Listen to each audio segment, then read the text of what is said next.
ভারতের পর এবার ব্রাজিল, ফের আমেরিকাকে নিজের অকাত দেখালো গ্লোবাল সাউথের দেশ ব্রাজিল। ফুটবলের দেশ ব্রাজিলের ওপর প্রথমে 10% ট্যারিফ ঘোষণা করেন সর্বশক্তিমান ডোনাল্ড ট্রাম্প। এরপর আবার মাথায় কোন কেমিক্যাল লোচার কারণে কে জানে আরো 40% ট্যারিফ ঘোষণা করেন মিস্টার প্রেসিডেন্ট।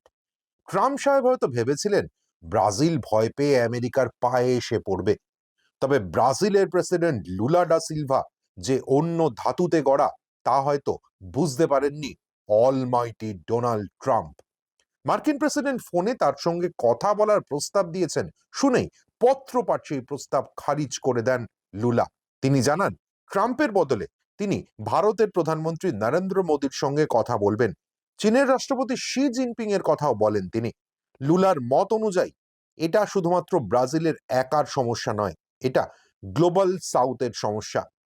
তবে শুধুমাত্র ভারত ব্রাজিলই নয়, দেশের অভ্যন্তরে এমনকি দলের অন্দরেও সমালোচনার মুখে পড়েছেন the art of the deal বইয়ের লেখক ডোনাল্ড ট্রাম্প। সাউথ ক্যারোলিনার প্রাক্তন গভর্নর নিকি হেলি বুঝিয়ে দিয়েছেন যে চুক্তি যদি কোনো শিল্প হয় তাহলে সেই শিল্পে অত্যন্ত খারাপ মার্কিন প্রেসিডেন্ট।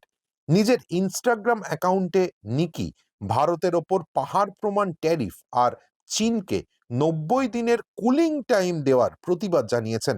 ভারতের মতো একটি বিশ্বস্ত বন্ধুর সঙ্গে এই দ্বিচারিতার তীব্র সমালোচনা করেছেন রাষ্ট্রসংঘে আমেরিকার প্রাক্তন দূত নিকি।